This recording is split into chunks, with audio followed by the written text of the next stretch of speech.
Club. آج ہم نئے ناول شروع کرنے جا رہے ہیں مستنصر حسین تارڑ کا پیارے پیار کا پہلا شہر. اس سے پہلے میں آپ کو مستنصر حسین تارڑ کے بارے میں کچھ بتانا چاہتی ہوں.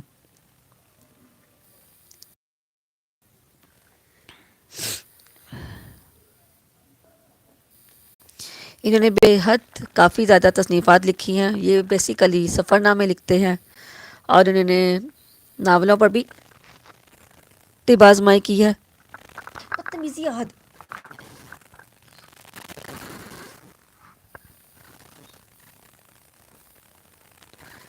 میں تو تنگ آ گئی تجھ سے قسم خدا کی. میرا کام خراب کرتا ہے تو. خبردار تم روئے. اچھا چپ رہو اب.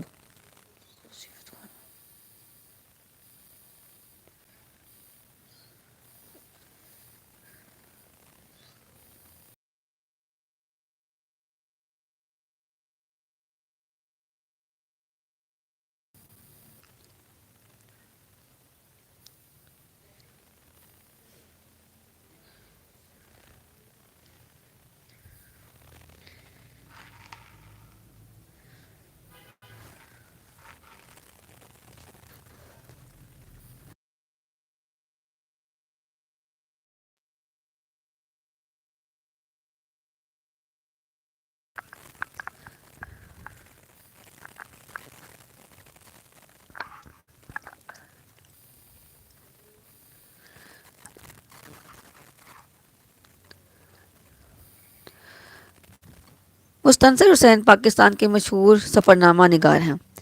اب تک 50 سے زیادہ کتابیں لکھ چکے ہیں. ان کی وجہ شہرت ان کے سفر نامے اور ناول نگاری ہے. اس کے علاوہ ڈرامہ نگار، افسانہ نگاری اور فن اداکاری سے بھی وابستہ رہے ہیں. مستنصر حسین تارڑ پاکستان کے سب سے زیادہ پڑھے جانے والے ادیب ہیں. ان کا نام لینا کافی مشکل ہے. اچھا خاصا لمبا نام ہے ان کا. مستنصر حسین تارڑ آپ 1 مارچ 1939 کو لاہور پاکستان میں پیدا ہوئے. تعلیم آپ کی گریجویٹ ہے. پیشہ آپ مصنف ہیں اور وجہ شہرت آپ کی سفر نامہ، ناول نگار، افسانہ اور کلم نگاری ہے. یہ پہلے ہمارے ایسے ادیب ہیں جن کی اپنی آفیشیل سائٹ ہے مستنصر حسین تارڑ.com کے نام سے. حالات زندگی میں ان کے بارے میں زیادہ جانتی نہیں ہوں تو ان کی ادبی اور فنی خدمات کے بارے میں بتا سکتی ہوں. ٹی وی ڈرامہ میں انہوں نے بہت کام کیا ہے. متعدد سفر کیے ہیں. آج کل اخبار جہاں میں ہفتہ وار کالم بھی لکھتے ہیں.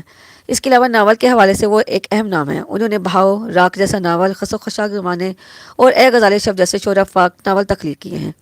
اس کے علاوہ آپ نے ٹی وی پروگراموں کی میزبانی بھی کرتے رہے ہیں. پی ٹی وی نے جب پہلی مرتبہ 1988 میں صبح کی نشریات صبح بخیر کے نام سے شروع کی تو مستنصر حسین تارڑ نے ان نشریات کے کئی سال تک میزبانی کے فرائض سر انجام دیے. ریڈیو پروگرام کی بھی انہوں نے میزبانی کی. 1957 میں شوق آواگی انہیں ماسکو روس میں ہونے والے یوتھ فیسٹیول میں لے گئی. اس سفر کی رداد بھی انہوں نے 1959 میں حفظ روزہ قندیل میں شائع ہوئی تھی. اس سفر کی باقاعدہ رداد ناولٹ فاختہ پر لکھی گئی ہے. یہ قلمی سفر کا باقاعدہ آغاز تھا. بطور اداکار انہوں نے کافی کام کیا لیکن میں زیادہ تر ان کی زندگی کے بارے میں صرف یہ جانتی ہوں کہ وہ ایک اچھے رائٹر تھے، اچھے مصنف تھے. انہوں نے شے پر، ہزاروں راستے، پرندے، سورج کے ساتھ ساتھ ایک حقیقت، ایک افسانہ اور کیلاش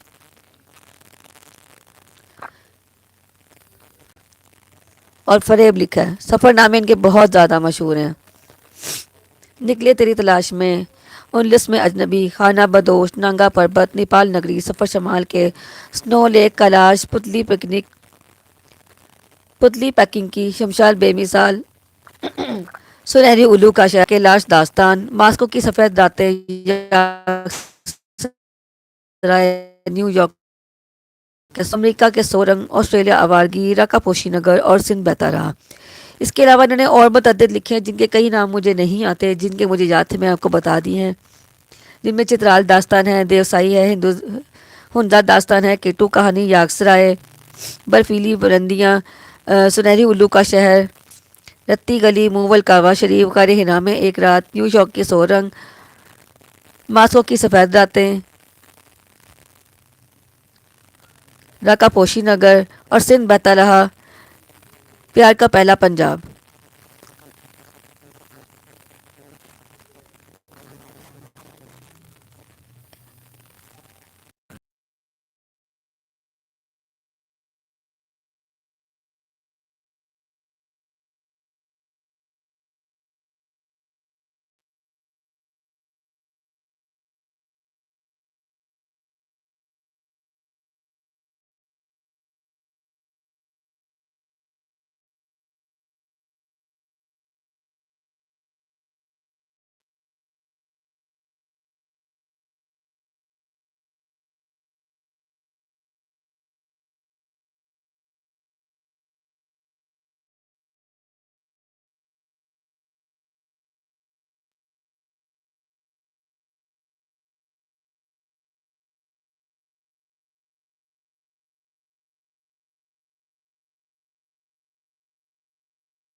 اسٹیمر رات کی تاریکی میں رود بار انگلستان کی سرد اور بپھری ہوئی موجوں کو چیرتا فرانس کی بندرگاہ ڈنکرک کی جانب رواں تھا۔ انگلستان اور فرانس کے درمیان پھیلا ہوا 36 میل کا یہ سمندر، جو عام طور پر بے حد پرسکون ہوتا ہے، آج کی شب تلاطم میں تھا۔ گھپ اندھیرے میں لہروں کا بے پناہ شور اور تیز ہوا کسی بڑے طوفان کا پیش خیمہ تھی۔ تن لہریں سمندر کے سینے میں سے اپنا مہیب وجود ابھارتی اور ایک خوفناک دھماکے سے اسٹیمر سے آ ٹکراتی۔ ٹکراؤ سے اسٹیمر کی اسی بوڑھے مگر یہ سکون دیر پا ثابت نہ ہوتا اور اسٹیمر ایک مرتبہ پھر ہچکولے کھانے لگتا۔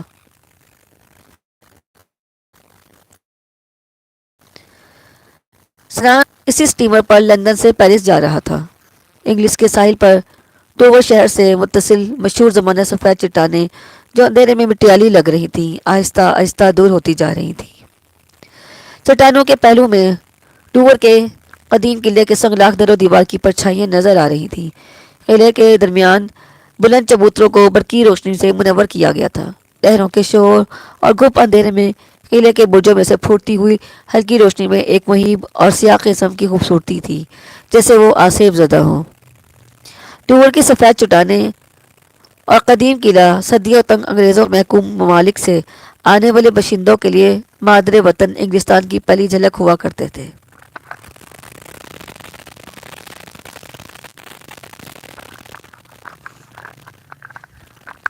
جنہیں دیکھ کر ان غلام روحوں پر وجد طاری ہو جاتا۔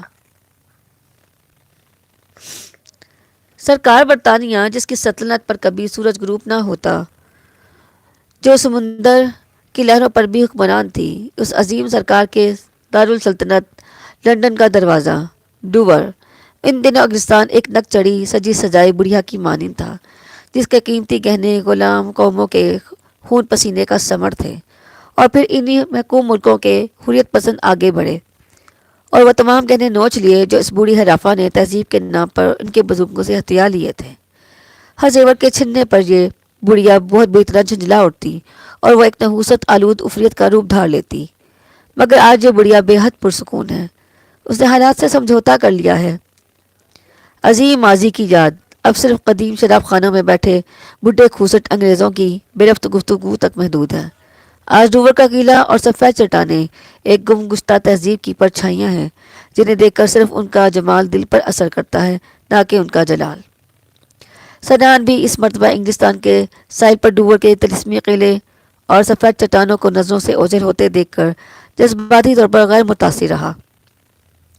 اس کی وجہ شاید یہ بھی تھی کہ اسپانیہ اور اس کے درمیان فاصلے کم ہو رہے تھے۔ اس کا ارادہ تھا کہ شب پیرس میں بسر کر کے سیدھا غرناطہ ہسپانیہ کے لیے روانہ ہو جائے۔ ڈوور کا علاقہ اور اس کے برجوں میں منور روشنیاں اب صرف ایک روشن گولے کی صورت میں نظر آ رہی تھیں۔ سفید چٹانیں مکمل طور پر تاریکی میں ڈوب چکی تھی۔ سنان نے مخالف سمت میں فرانس کے ساحل کی جانب دیکھا۔ وہاں تاریکی ہی تاریکی تھی۔ ڈنکرک کا شہر کوسوں دور تھا۔ سنان نے خنکی سے بچاؤ کی خاطر اپنی سفید برساتی کا کالر گلے کے گرد لپیٹ لیا اور اپنی طویل سیاحت کے بارے میں سوچنے لگا۔ ابھی 6 ماہ پہلے کی تو بات تھی جب وہ لاہور میں اپنے کمرے میں بیٹھا دنیا کے نقشے پر سرخ پینسل سے لکیریں کھینچ کر اپنے سفر کا خاکہ تیار کر رہا تھا، اور پھر خشکی کے راستے یہ سفر شروع ہوا۔ Afghanistan, Iran, Turkey, Bulgaria, Yugoslavia, Austria, اطالیہ، Switzerland, Germany, Denmark, Sweden, Norway, Holland اور بیلجیم سے ہوتا ہوا وہ انگلستان پہنچا تھا۔ اس طویل سفر نے اسے تھکا دیا تھا۔ لندن سے روانہ ہوتے وقت اسے احساس ہوا تھا کہ اب اس کے سفر کا اختتام ہونے کو ہے۔ فرانس اور ہسپانیہ کی سیاحت کے بعد وہ گھر کی سمت میں چل کھڑا ہوا۔ اس کا پیارا گھر، جہاں اس کی ننھی منھی بہنیں اور مشفق والدین اس کی واپسی کا انتظار کر رہے تھے۔ وہ تو کسی صورت اسے اس طویل سفر پر نکلنے کی اجازت ہی نہیں دیتے تھے۔ بیٹے تم اجنبی دیسوں کی خاک چھانو گے، اس کے باپ نے کہا تھا، انجانی راہوں کے مسافر ہوگے، جانے ان دیسوں میں تمہیں کیا کیا مشکلات پیش آئیں، اور پھر تمہارے ساتھ کوئی حادثہ ہو جائے تو۔ یہ کہتے ہوئے اس کی آواز بھرا گئی تھی۔ حادثہ کہاں نہیں ہو سکتا ابا جان، اس نے ہنس کر کہا تھا، یہاں ہمارے گھر کے سامنے ہال روڈ پر سڑک پار کرتے ہوئے بھی تو ہو سکتا ہے۔ ماں خاموش رہی، لیکن اس کی آنکھوں میں اتری ہوئی گہری اداسی اس بات کا پتہ دے رہی تھی کہ وہ بھی اپنے جوان بیٹے کے شوق سیاحت کو پسندیدگی کی نظر سے نہیں دیکھتی۔ چلتے وقت ماں نے اس کا بازو تھام لیا۔ بیٹے اپنا خیال رکھنا، اگر تمہیں کچھ ہو گیا تو میں یہاں اپنے باورچی خانے میں بیٹھی مر جاؤں گی۔ اس کے عزیز ترین دوست فخر نے کہا، سنا تمہارا دماغ خراب ہے، تم کبھی بھی کامیاب انسان نہیں بن سکتے۔ 6 ماہ کی غیر حاضری سے تمہارے کاروبار کا ستیہ ناش ہو جائے گا۔ میں تو کہتا ہوں اب بھی اپنا ارادہ بدل ڈالو۔ آؤ شیزان میں چائے کی ایک پیالی پی کر کہیں فلم دیکھتے ہیں۔ سنان جو اب میں جواب میں صرف مسکرا دیا تھا۔ ہاں، کسی ہوٹل میں چائے کی پیالی، مار کے بے مقصد چکر، اور پھر شام کو ٹیلی ویژن کے سامنے اونگنا ہی ان لوگوں کو آتا ہے۔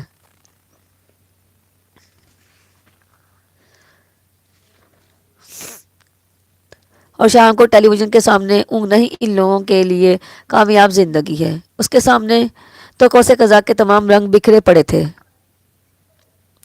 اجنبی افق اس کی زد میں تھے۔